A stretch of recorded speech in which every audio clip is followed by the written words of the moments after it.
आप रोक नहीं पाओगे। पूरे देश और प्रदेश को हिलाकर रख देने वाली कानपुर जिले के गांव बिकरू में हुई पुलिस और बदमाशों की मुठभेड़ मामले में बड़ा खुलासा हुआ है।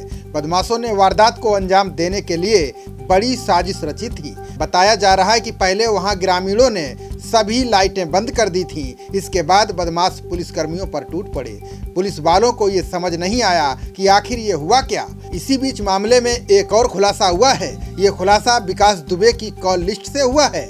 विकास की जब कॉल लिस्ट खंगाली गई तो इसमें कई पुलिस वालों के नंबर पाए गए। घटना से पहले एक दरोगा ने विकास दुबे को पुलिस के छापे की जानकारी दी थी, जिसके बाद विकास सावधान हो गया और इतनी बड़ी घटना की साजिश रच डाली। इस वक्त पुलिस के शक के घेरे में एक दरोगा, एक सिपाही और एक होमगार्ड है। तीनों की कॉल डिटेल के आधार पर पुलिस उनसे पूछताछ कर रही है।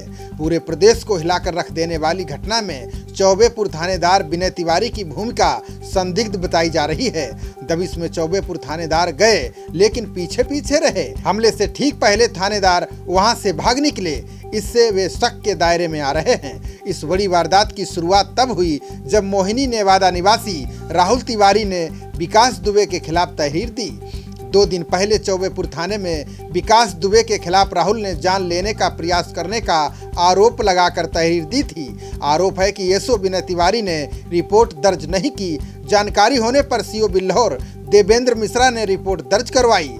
इसी केस में विकास दुबे को उठाने के लिए आला अधिकारियों की अनुमति पर पुलिस ने दबिश दी थी। मीडिया रिपोर्टों के आधार पर जमीन पर कब्जे को लेकर राहुल तिवारी ने चौबेपुर एसओ विनय तिवारी से शिकायत की थी। इस संबंध में एसओ बुधवार को विकास दुबे से पूछताछ करने उसके घर गए थे। उसी समय थानेदार के सामने ही विकास ने राहुल की धुनाई कर डाली। विकास की दबंगई देखिए।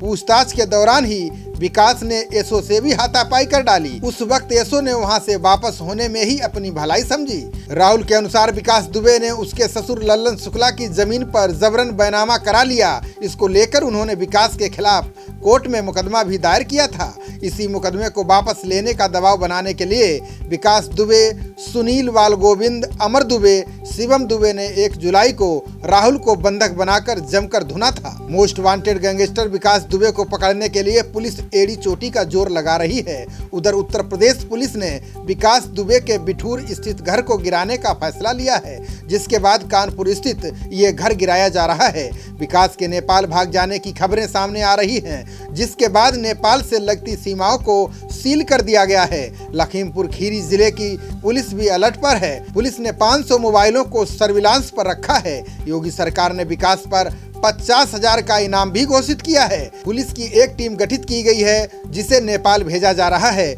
वहीं पुलिस की करीब 20 टीमें अलग अलग जिलों में विकास दुबे की तलाश में दबिश दे रही हैं। विकास दुबे के रिश्तेदार और परिचितों के घरों को भी पुलिस खंगाल रही है। इस मामले में 12 लोगों को पुलिस ने हिरासत में लिया है। पुलिस इनसे पूछताछ कर रही है। इन लोगों को मोबाइल कॉल डिटेल के आधार पर उठाया गया है।